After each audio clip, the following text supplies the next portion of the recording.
Olá, bem-vindos de volta. Bom, a gente está na nossa primeira aula de Direito Administrativo, falando um pouquinho sobre as noções introdutórias ao Direito Administrativo. No nosso primeiro bloco, a gente falou sobre os conceitos de Estado, né? A gente viu as formas de Estado. Explicamos um pouquinho a diferença entre Estado, nação, Estado, governo, os três elementos do Estado, que são o território, a nação, o território, o povo e o governo. E agora a gente continua. A gente começa o nosso segundo bloco falando um pouquinho sobre a evolução histórica do Estado. Quando a gente pensa numa evolução histórica do Estado, primeiro a gente tem aqui a primeira, digamos assim, primeira forma, a primeira tipo de Estado que a gente estuda, né, que a gente tem conhecimento, são os Estados absolutistas. A gente fala no primeiro porque aqui a gente já tem uma estrutura organizada, a gente tem um poder organizado. Quando a gente pensa no Estado absolutista, a gente vai lembrar naquela época, na época das monarquias absolutistas, que a gente tinha um rei que exercia ali o poder, que esse poder ele era um poder vitalício, ele ia passando de pai para filho, era um poder que não tinha limite, não tinha limitação. Então, basicamente, o rei fazia o que ele desejava, né, o que ele tinha vontade. A gente tinha as negociações, né, o plano internacional entre negociações de famílias reais com famílias reais. A gente tinha os casamentos que formavam ali, eram utilizados para comunhão de alguns estados. E quando a gente pensa no Estado absolutista em si, a gente não vai pensar ainda numa noção de administração pública. Por quê? Porque aqui a gente praticamente não tinha esses estados prestando serviço público. O serviço público, basicamente, era inexistente.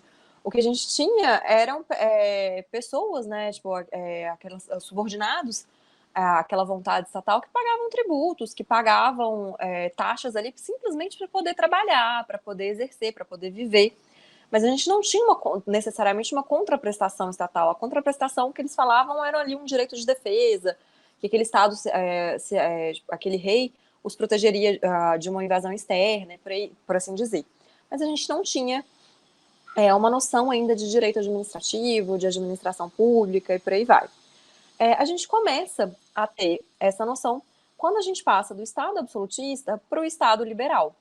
Quando a gente pensa num Estado liberal, o Estado liberal ele surge ali depois de revoluções, quando a gente tem aquela população, aqueles governados, se insurgindo contra esse poder absoluto e falando, olha, a gente quer liberdade, a gente quer poder votar, a gente quer poder ter ali escolher os nossos governantes, e também a gente quer uma liberdade para poder atuar, a gente quer poder ter digamos, um sistema econômico livre, uma economia livre, sem essas taxações absurdas, sem limitações absurdas. Então, quando a gente pensa num Estado liberal, a gente está pensando, a gente começa, sim, a falar numa administração pública, a gente passa a entender que aquele governo, aquele Estado, ele tem um dever de contraprestação para os governados, para o povo, né, que está sobre aquele território, e no Estado liberal, a gente tem ali uma administração mínima.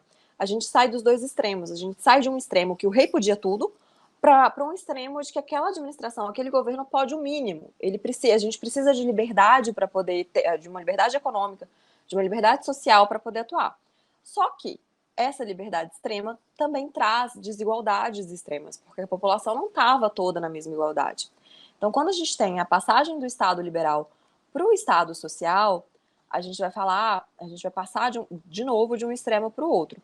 A gente vai passar de um Estado que era extremamente liberal, de um Estado que não tinha, digamos assim, não tinha uma atuação social, para um Estado que vai regulamentar tudo, que vai ter uma atuação social muito pesada, que vai passar a prever, por exemplo, educação pública, saúde pública, previdência, e mais que também vai passar a ter uma atuação mais forte na economia, que vai ter uma intervenção digamos assim, mais consolidada na economia.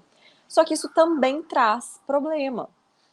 A gente passa a ter uma economia muito fechada, uma intervenção muito grande na economia, uma intervenção do Estado em todos os setores, ali, em todos os, digamos assim, todas as vertentes sociais, e isso começa a se assemelhar até mesmo com aquele sentimento que as pessoas tinham lá no início do Estado liberal, de que a gente precisa de uma flexibilidade. Então, passando ali, quando a gente viu que, basicamente, o Estado social puro não é suficiente, que a gente precisa ter uma balança entre aquela liberdade econômica, aquela liberdade, até uma liberdade social, por assim dizer, com a contraprestação estatal, a gente passa para um novo paradigma, que é o que a gente tem hoje e a gente conhece como Estado democrático de direito. O Estado democrático de direito é um Estado que olha, que observa todos os anseios sociais, então ele tem uma prestação de serviço público boa, consolidada, mas ele também respeita as liberdades de voto, ele tem uma intervenção mínima na economia ali, mínima no sentido de somente a intervenção necessária, e principalmente ele observa os princípios constitucionais, ele observa os princípios que são colocados na Constituição daquele Estado. Bom, a gente sai agora, então, do conceito de Estado para passar a falar um pouquinho sobre governo. Como a gente viu, o governo é a forma que se estabelece, né, que se exerce o poder dentro daquele território e em face daquele povo, daquelas pessoas que constituem o Estado. Como formas de governo, basicamente, é como que se dá esse poder, como que a gente vai ter esse poder sendo exercido. As formas de governo principais que a gente vai falar são a monarquia e a república. A monarquia é basicamente o governo de um. É o governo de um representante só. Basicamente, quando a gente tinha os estados absolutistas, a gente tinha estados monárquicos, em que o poder estava ali somente nas mãos do rei. E quando a gente pensa em monarquia, a gente está pensando num governo que é vitalício. Aquele governante ele vai governar até ele morrer. A sucessão desse governo vai se dar por hereditariedade. A partir do momento que o rei morre, quem se torna rei é o príncipe. É quem o filho do rei, a filha do rei, que vai passar a governar. A gente não tem, na monarquia, aquele governante, ele não tem responsabilidade pelos atos que ele pratica. Tem uma frase em inglês que fala "The king can do no wrong". O rei não pode errar. O rei não erra, basicamente. Se ele não erra, ele não é responsável. Então, a gente não pode responsabilizar aquele monarca pelas arbitrariedades, pelos absurdos que ele vai cometer ali. Aqui a gente não tem representatividade popular. Esse rei ele não foi escolhido pelo povo. Quando a gente pensa ali naqueles estados monárquicos, o rei foi escolhido por Deus. Eles acreditavam que o rei era a representação de Deus na Terra. Então, não era o povo que escolhia o rei, e sim uma divindade, um poder maior, digamos assim. Aqui a gente tem uma inviolabilidade, corporal e uma suma dignidade do monarca. Basicamente semelhante à característica anterior. O rei está em contato direto com a divindade, está em contato direto com Deus. Então ele é inviolável. O poder dele emana exatamente dessa inviolabilidade, dessa divindade que ele pretende ser. Por outro lado, quando a gente vai falar da república, aqui se a monarquia é o governo de um, a república é o governo de muitos, é o governo de todos. Quando a gente pensa em república, a gente está pensando em governos temporários. A gente tem ali um prazo para que aquele governo exerça o poder, né, tenha o poder. Por exemplo, no Brasil, a gente tem eleições de 4 em 4 anos, tanto para prefeito, quanto para governador, quanto para presidente. Então, o tempo de cada governo é estipulado por 4 anos. Tem países que que o governo se dá por 5, 8 anos, e por aí vai. Aqui a gente tem uma sucessão governamental por critérios objetivos, por critérios eletivos. A gente tem eleições que vão escolher aqueles governantes. O governante e os demais agentes públicos, eles são responsáveis pelos atos deles, pelos atos que eles emanam, né, digamos assim. Cada ato administrativo, cada ato do governante, cada ato político tem que observar ali uma responsabilidade. A gente tem uma responsabilidade civil, uma responsabilidade administrativa e até uma responsabilidade penal também desses governantes. A gente vai ter uma aula só sobre responsabilidade, que a gente vai adentrar isso, mas basicamente, se ele extrapolar o que ele podia fazer, ele vai ser responsabilizado por isso. E aqui a gente fala, sim, de uma representatividade popular. Quem escolheu aquele governante foi o povo. Não foi alguém que simplesmente foi meio que colocado goela abaixo daquela população. Não, aqui a gente tem um representante que foi escolhido. A República, por exemplo, a gente tem como um sistema, uma característica da República a democracia. Quando a gente pensa numa democracia, os governantes são eleitos pela maioria. Pode ser uma maioria, tipo, digamos assim, próxima, assim, a gente pode ter, por exemplo, o que a gente tem tido no Brasil, duas vertentes muito exacerbadas, tipo, por um lado, a gente tem uma minoria formada, sei lá, de 49% e uma maioria de 51%, mas ainda assim a gente tem uma maioria, ainda assim a maioria escolheu aquele governante. E como a gente tem uma rotatividade do governo, pode ser que o que antes era minoria passe a se tornar maioria e consiga eleger o governante deles também. Bom, ainda dentro de governo, a gente vai falar dos sistemas de governo. O que é um sistema de governo? Sistema de governo é um critério que vai ser utilizado ali para articulação entre os poderes executivos, principalmente entre os poderes executivo e legislativo. Então, como sistemas de governos, a gente pode citar o presidencialismo, o parlamentarismo e o semipresidencialismo ou semiparlamentarismo, é a mesma coisa. A gente começa pelo presidencialismo. Quando a gente fala em presidencialismo, a gente está falando numa concentração de poder, que a gente vai ter a função de chefe de Estado e chefe de governo se reunindo na mesma pessoa. O que é chefe de Estado e o que é chefe de governo? O chefe de Estado é aquela pessoa que vai atuar num plano internacional, que vai atuar mais em proximidade com os outros países, que vai assinar tratados, que vai assinar contratos de comércio e por aí vai. Já o chefe de governo, o olhar dele vai estar para o plano interno, para o plano de dentro daquele país. Ele vai falar de políticas públicas, de prestação de serviço público, até mesmo de manifestações políticas ali entre a União e os Estados-membros, entre a União e os municípios, entre os Estados-membros e os municípios. O chefe de governo, ele olha para a órbita interna daquele país e não para a órbita internacional. No presidencialismo, essas funções, elas não são separadas. A mesma pessoa que vai ser chefe de governo também vai ser chefe de Estado. O mandato desse governante é temporário, como a gente viu. O presidente da República, ele tem um tempo fixo de mandato. No Brasil é 4 anos, podendo ser reeleito por mais 4 anos.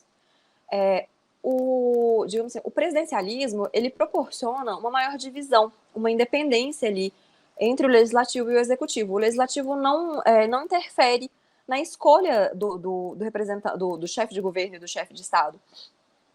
O representante, a pessoa que vai exercer esse mandato de chefe de governo e de chefe de Estado, ele é eleito pelo povo, ele é um representante do povo. Da mesma forma que os membros do legislativo também vão ser eleitos, vão ser representantes daquele povo daqueles cidadãos que vão eleger eles. Mas um poder não interfere na escolha do chefe do outro poder. Aqui a gente tem a investidura do exercício do mandato de presidente não precisa ser ratificada, ela não precisa ser, digamos assim, selada, sei lá, ela não precisa ser confirmada pelo legislativo. O legislativo nada tem a ver com isso. Então, uma vez que o presidente foi eleito de acordo com as normas constitucionais, de acordo com as normas eleitorais, ele vai ter ali a sua investidura garantida, independente se o legislativo gosta dele ou não. Por sua vez, o legislativo também tem membros que são investidos em mandatos com termos certos, também são eleitos. O legislativo não tá subordinado ao executivo, então o executivo não pode simplesmente dissolver o legislativo, isso não existe, são poderes independentes. E o plano de governo do executivo, ele vai ser estabelecido e observado sem a influência daquele legislativo. O plano de governo do executivo não necessariamente precisa ser precisa atender aos interesses do legislativo, digamos assim. E, em contrapartida, aquele poder executivo, né, aquele governante, ele vai ter ali uma aprovação orçamentária para poder exercer o seu plano de governo, que aí sim vai estar sujeito à prestação de contas pelo legislativo. O legislativo, ele, de certa forma, ele presta conta, assim, ele exerce um tipo de controle das contas do executivo, e não do governo. Por outro lado, quando a gente fala em parlamentarismo, a gente vai lembrar de uma divisão de função do executivo. Aqui sim, aquelas figuras de chefe de Estado e chefe de governo vão estar sendo exercidas por pessoas diferentes.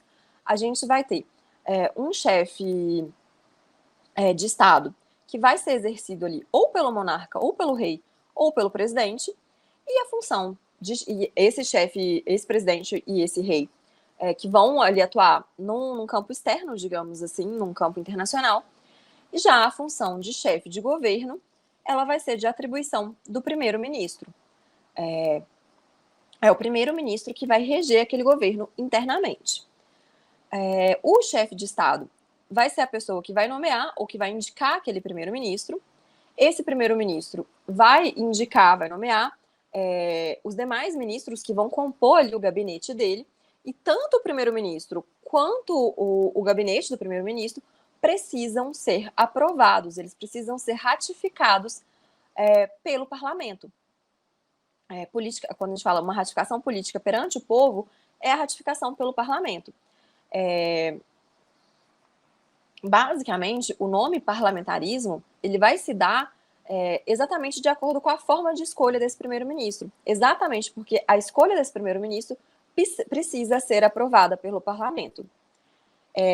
Exatamente por ser o parlamento quem vai aprovar esse primeiro-ministro, o parlamento pode, a qualquer momento, destituí-lo. A gente não tem um prazo fixo de mandato para o primeiro-ministro. Ele vai governar enquanto aquele parlamento confiar nele. Enquanto o parlamento confiar nele, ele permanece no governo. O parlamentarismo, por exemplo, a gente tem como exemplo de um governo parlamentar o governo da Inglaterra. Na Inglaterra, a gente tem a função de chefe de Estado, que é exercida pelo rei, e a função de chefe de governo, que é exercida pelo primeiro-ministro. E esse primeiro-ministro, ele precisa ser aprovado por meio do parlamento inglês. E para finalizar os sistemas, a gente fala do semipresidencialismo ou do semiparlamentarismo, é a mesma coisa. Aqui a gente está falando de um sistema híbrido, que vai conjugar algumas características do parlamentarismo com algumas características do presidencialismo. Então a gente tem a mesma articulação política do parlamentarismo, a gente vai ter um chefe de Estado e um chefe de governo, a gente vai ter ali o chefe de Estado na figura do presidente da República, que a gente já não vai falar em rei mais, a gente está falando de um presidente, que vai ser eleito diretamente pela população e que vai exercer as funções, vai exercer funções políticas importantes. Porque quando a gente fala no parlamentarismo, quando a gente pensa ali no rei da Inglaterra, ele tem mais uma função simbólica, né? Na verdade, quem acaba exercendo as funções que seriam dele é também o primeiro-ministro. Aqui não. Aqui aquele presidente ele tem uma função efetiva, ele efetivamente governa nas atribuições que são dadas a ele. Ele é realmente o chefe de Estado. E vai ser esse presidente da República que vai escolher o primeiro-ministro. O nome do primeiro-ministro só vai ser chancelado pelo parlamento, mas não vai ser o parlamento que vai escolher o primeiro-ministro. E é daqui que a gente tem também uma diferenciação em relação ao parlamentarismo. No parlamentarismo, a gente vai lembrar que quem vai escolher, quem vai indicar o primeiro-ministro vai ser o parlamento. Aqui não, quem vai indicar, quem vai escolher o primeiro-ministro é o presidente da República. Ao parlamento vai caber simplesmente chancelar, digamos assim, aceitar essa indicação. Esse sistema de semipresidencialismo, ele existe mesmo, ele é utilizado tanto por Portugal quanto pela Polônia. São dois países que atuam, que utilizam esse sistema. Bom, gente, sobre governo era isso que a gente tinha para conversar. Agora a gente vai entrar mais nas funções do Estado e especificamente na função administrativa, que vai ser a que vai interessar para a gente. Quando a gente fala em funções de Estado, a gente vai lembrar que a gente tem 3 funções clássicas, que é a função legislativa, a função judiciária e a função executiva. Cada uma dessas funções corresponde a um poder que existe dentro daquele Estado. Quando a gente pensa na divisão de poder dentro do Estado brasileiro, a gente tem um poder executivo, um poder legislativo e um poder judiciário. A função legislativa, quando a gente fala em funções clássicas, a gente pode separar elas em funções típicas e em funções atípicas. A função legislativa típica Vai ser legislar, vai ser criar as nossas leis. Então, o que incumbe ao Poder Legislativo? Incumbe ao Poder Legislativo a criação de leis. Essa é a função típica do Poder Legislativo. Qual que é a função atípica do Poder Legislativo? Atipicamente, o Poder Administrativo, ele tem um controle ali da sua administração interna, então, atipicamente, ele também tem uma função administrativa. Toda a administração interna do Poder Legislativo incumbe a ele. Então, atipicamente, aquele Poder Legislativo, ele tem uma função de administração pública. Atipicamente, a gente também pode ter ali uma função judiciária ali também em relação ao Legislativo. Quando a gente fala de função típica do Legislativo, a gente só não pode esquecer que também é função típica dele o controle orçamentário das contas do presidente do Executivo, como um todo, digamos assim. Como função judiciária, o que é a função típica do Poder Judiciário? Julgar. O Judiciário, na sua função típica, ele julga. Qual que é a função atípica do Judiciário? Atipicamente, o Judiciário também administra. Ele também é responsável pela administração dos seus servidores, dos seus órgãos e por aí vai. A gente vai especificar certinho sobre os servidores, sobre as funções típicas e atípicas em uma próxima aula, mas só para a gente já entrar nesse tema. Qual que é a função típica do Poder Executivo? Governar. A função executiva ela vai se dividir numa função política e numa função administrativa.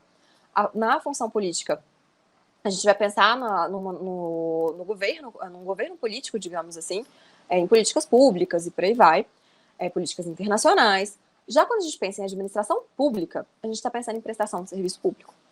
A gente está pensando ali numa visão mais para dentro. Tanto a função política quanto a função administrativa são funções típicas do Poder Executivo. Mas o Poder Executivo, atipicamente, também legisla. Ele também pode criar, também tem a função de criar atos normativos. O Poder Executivo, por exemplo, pode criar medidas provisórias.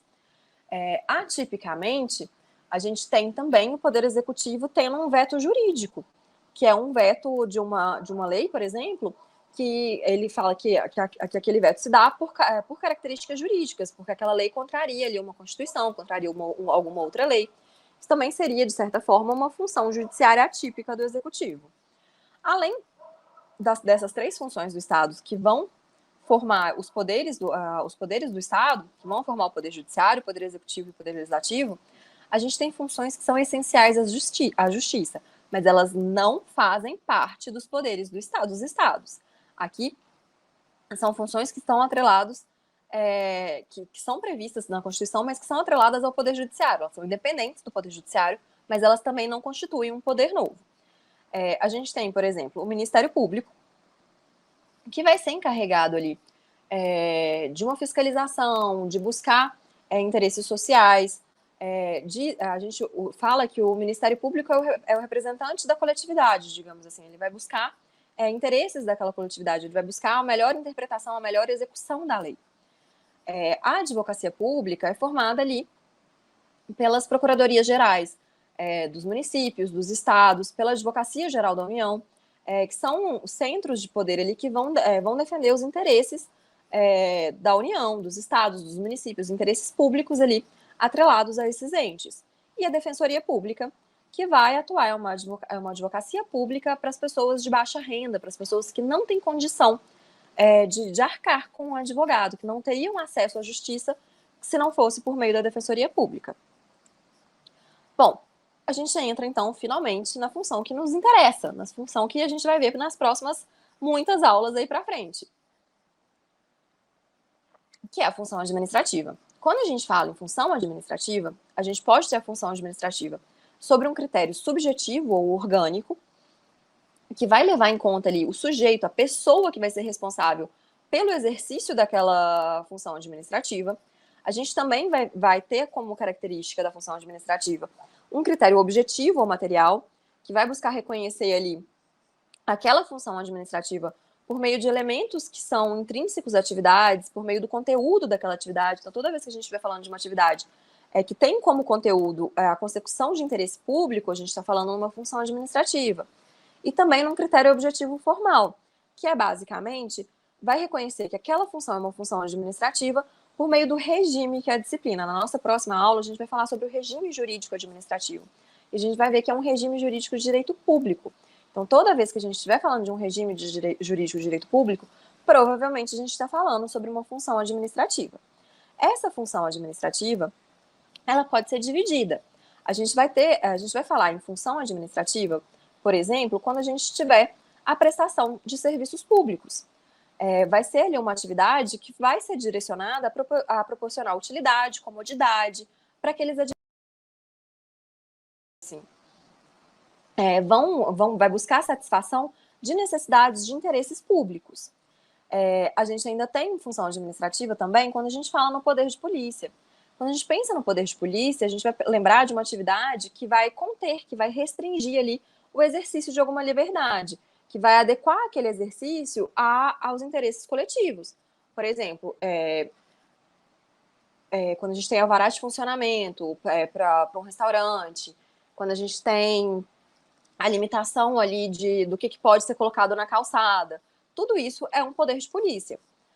A gente tem ainda uma atividade de fomento, que é quando a administração pública ela vai buscar ali estimular que a iniciativa privada preste atividades que interessem à coletividade, por exemplo, por meio da educação, por meio da saúde, por meio até mesmo de serviços públicos propriamente ditos.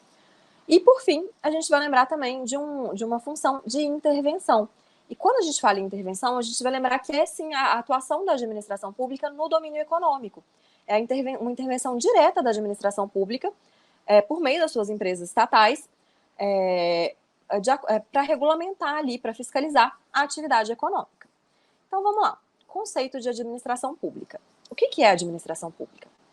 A administração pública nada mais é do que a faceta organizacional, de organização do Estado, que vai ser voltada para o atendimento, para poder prestar serviços públicos, para poder atender às necessidades coletivas, no desempenho ali daquelas funções administrativas que a gente viu.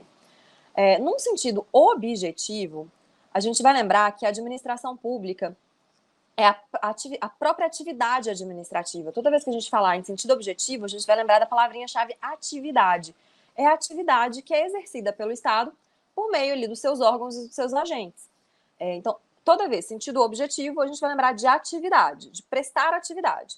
Já sentido subjetivo, a gente vai lembrar de pessoa. Tudo que é subjetivo é relacionado à pessoa. Então, no sentido subjetivo, a administração pública é um conjunto de agentes, de órgãos e de pessoas jurídicas que vão ter ali como incumbência exercer atividades administrativas, prestar serviços públicos. Conceito, então, de direito administrativo. O que é o direito administrativo? O direito administrativo é um ramo do direito público que vai envolver normas jurídicas disciplinadoras da administração pública. Então, é um ramo do direito que vai voltar o olhar dele para a administração pública, tanto no seu sentido objetivo, quanto no seu sentido subjetivo. Em outras palavras, é um ramo do direito público que vai envolver normas jurídicas disciplinadoras do exercício da função administrativa. Então, o direito administrativo é o ramo do direito que vai cuidar da administração pública, que vai regular ali a administração pública, que vai criar ali, que vai juntar as leizinhas ali para saber, para poder fiscalizar se aquela administração pública está agindo de acordo com a lei. Vale a gente lembrar, gente, que o direito administrativo, ao contrário do direito civil, do direito penal, a gente tem um compilado de leis. A gente tem diversas leis esparsas que vão formar o direito administrativo juntamente com a Constituição Federal. Mas a gente não tem um código administrativo, igual a gente tem um código civil, igual a gente tem um código penal. O direito administrativo, ele é esparso, digamos assim, ele não é consolidado. Por fim, já finalizando, as nossas fontes do direito administrativo. A gente tem como fonte primária, basicamente, aonde que o direito administrativo vai tirar a validade dele. Primeiro, por meio da lei e dos princípios, por meio da Constituição Federal, das leis que vão regulamentar o direito administrativo, por exemplo, lei de licitação, lei de servidor público, lei que vai tratar de serviço público, bens públicos, contratos administrativos e por aí vai, e também dos princípios que estão previstos tanto nas leis quanto principalmente na Constituição Federal. Como fontes secundárias, por exemplo, se as leis e os princípios e a Constituição não forem suficientes para regulamentar o direito administrativo, a gente vai utilizar a doutrina, que é basicamente os livros, né, os pensadores do direito administrativo, a jurisprudência, que são os casos que foram efetivamente julgados pelos tribunais, os precedentes administrativos, que são os casos que foram julgados pela administração pública, quando ela tem um procedimento administrativo interno, e pelos costumes. Os costumes é sempre de forma subsidiária. Costume é o costume daquela população, daquele povo mesmo. E, para finalizar, a gente tem 2 tipos de sistema administrativo. A gente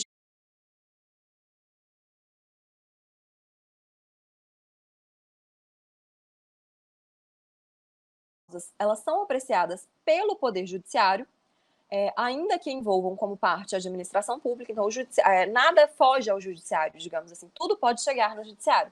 É o modelo que a gente usa aqui no Brasil, é previsto ali no artigo 5º, 35 da Constituição Federal, que vai falar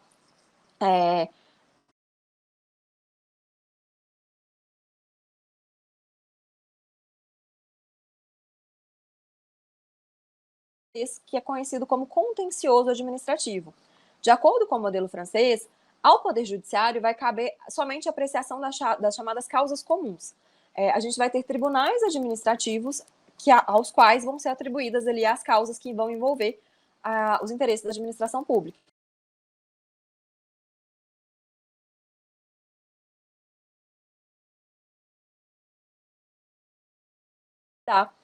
Das causas administrativas. Para a gente interessa o modelo inglês, o modelo de jurisdição una, em que ao judiciário tudo pode ser levado ao judiciário. Mesmo que a gente tenha ali a possibilidade da administração resolver por conta própria, ainda assim isso pode ser encaminhado ao judiciário.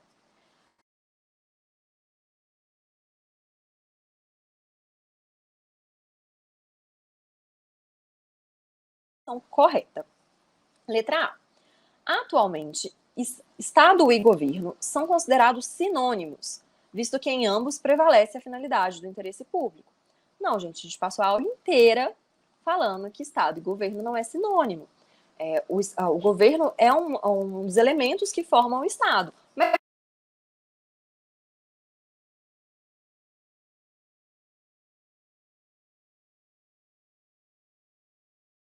o legislativo, o judiciário e o Ministério Público. Não, a gente acabou de ver isso. O Ministério Público não é um poder do Estado. Ele é uma função essencial à justiça. Ele está previsto na Constituição, mas ele não é um poder do Estado. Letra C. Com base em um critério subjetivo, a administração pública confunde-se com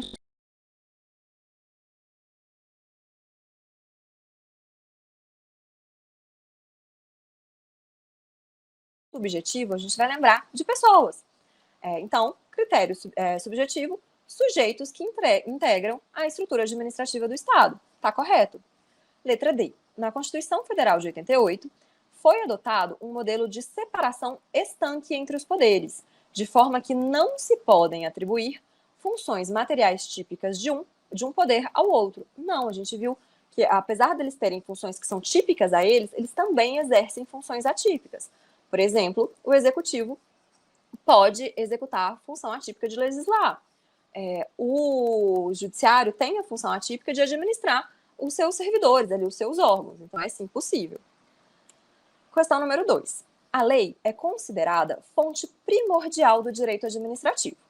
Razão por que esse ramo do direito público nacional se encontra codificado, ou seja, as normas administrativas estão reunidas em um só corpo de leis. Não, gente, está incorreto.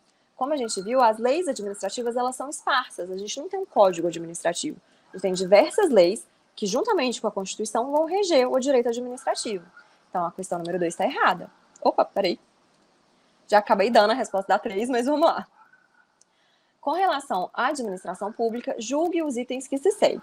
Enquanto pessoas jurídicas, órgãos, então vamos lá, enquanto pessoas jurídicas, órgãos e agentes públicos formam o sentido subjetivo da administração pública, a atividade administrativa exercida por eles indica o sentido objetivo.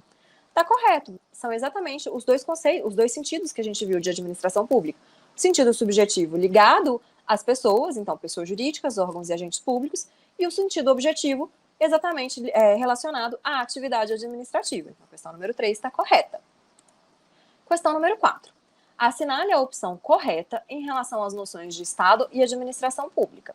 Letra A. A administração pública, em sentido subjetivo, compreende as pessoas jurídicas, os órgãos e os agentes que exercem a função administrativa. Tá correto, gente. É exatamente o que a gente vem falando. E olha, se errar sentido subjetivo e sentido objetivo na prova, vocês vão lembrar de mim falando, hein? Letra B. Vamos lá, vamos terminar de ler todas. A administração pública direta, na esfera federal, compreende os órgãos e as entidades, ambos dotados de personalidade jurídica, que se inserem na estrutura administrativa da Presidência da República e dos Ministérios. A gente vai ter uma aula só sobre os entes da administração, mas quando a gente pensa em administração pública direta federal, órgão não tem personalidade jurídica própria. O órgão está subordinado ao Poder Executivo, ao Poder Legislativo, ao poder que ele estiver subordinado ali. É uma desconcentração daquele poder, daquela administração, digamos assim, mas ele não tem personalidade jurídica própria. Letra C. O Estado Federal Brasileiro é integrado pela União, pelos Estados-membros e pelo Distrito Federal, mas não pelos municípios, que, à luz da Constituição, desfrutam de autonomia administrativa, mas não de autonomia financeira e legislativa. Está errado. Como a gente viu, o Estado brasileiro ele é integrado tanto pela União, quanto pelos Estados-membros, quanto pelo Distrito Federal e também pelos municípios. O município também tem autonomia administrativa, financeira e legislativa. A gente tem, por exemplo, as câmaras municipais que vão ali editar leis municipais. Então, a alternativa letra C está incorreta. Letra D. A prerrogativa de criar empresas públicas e sociedades de economia mista pertence apenas à União. Não dispõe os estados, o Distrito Federal e os municípios de competência para tal. A gente vai ver, a gente vai ter uma aula sobre administração pública indireta, que é basicamente a formação de entes por meio de descentralização da administração pública direta, mas a criação de sociedades de economia mista, de empresas públicas ou de outros entes da administração pública indireta pode se dar tanto pela União quanto pelos estados. A gente não, e pelos municípios também. A gente não tem essa limitação. Então, a letra D também está incorreta. Bom, gente, era isso que a gente tinha para conversar nessa aula. Eu espero que vocês tenham entendido. Mas qualquer dúvida, vocês podem me encaminhar por e-mail. Estou à disposição. Não fiquem com dúvidas, né? Façam os exercícios. Leiam com calma o material. E tirem todas as dúvidas que vocês puderem agora. O momento é esse. Não dá para ir com dúvida para a prova. Bom, eu desejo um excelente estudo para todos vocês. Um ótimo dia. Qualquer coisa, estou à disposição. E a gente se encontra numa próxima aula. Muito obrigada. Você acaba de assistir a uma aula ou uma parte das muitas aulas que nós temos aqui no nosso curso online preparatório Gabaritando Câmara de Campinas para Técnico Legislativo. E se você chegou até aqui porque gostou, não é verdade? Então continua, porque eu tenho um recado importante para te passar. Nós montamos o curso online preparatório, um curso completo, onde você vai ter as seguintes vantagens. Deixa eu mostrar aqui para vocês as vantagens do nosso curso preparatório. Em primeiro lugar, você vai ter acesso imediato. Então, isso significa que ao adquirir o curso, você recebe no seu e-mail os dados de acesso, login e senha, e já começa a navegar na plataforma com a gente. Você vai ter acesso ilimitado, poderá assistir às aulas quantas vezes você quiser, não tem limitação de visualizações. Você vai ter no curso Teoria e Questões Comentadas, aliás, centenas de questões comentadas pelos nossos professores, o que vai fazer uma diferença muito grande na sua preparação. Você vai ter material em PDF das aulas, tá? Então nós transformamos os slides dos professores em material em PDF. Além disso, receberá vários bônus. Olha só, gente. Caderno de questões, que são questões gabaritadas para você treinar. Milhares de questões separadas por matéria. Então você vai baixar o material e vai estudar e vai resolver essas questões. Faremos 2 simulados e também teremos aí revisão de véspera já garantida também. 3 bônus sensacionais. Tudo isso por um valor especial de lançamento, hein? de R$ 697 por apenas R$ 397 ou 12 vezes de R$ 39,65. Ok? Para você adquirir o curso preparatório, você vai fazer o seguinte. Abaixo do vídeo, na barra de descrição, na barra de comentários, vai ter um link. Você vai clicar nesse link e vai ser redirecionado à página do curso. Lá encontrará todas as informações necessárias. Aí é só preencher seus dados, escolher a forma de pagamento e pronto. Vai começar a estudar aqui com a gente no Vencendo Concursos. Beleza? Show de bola? Se tiver alguma dúvida, lá na página do curso eu tenho um chat online. É só você digitar sua dúvida que um dos nossos consultores vai te atender e vai sanar. Ou você também pode chamar na central de atendimento do WhatsApp. Tá aí o número 11 97465 6052. Show de bola? Então é isso, gente. Eu vou ficando por aqui. Um grande abraço para vocês. Vou ficar aguardando, hein? Você dentro da plataforma. Já clica no link aí, já faz a sua matrícula e inicie imediatamente a sua preparação. Grande abraço e até mais.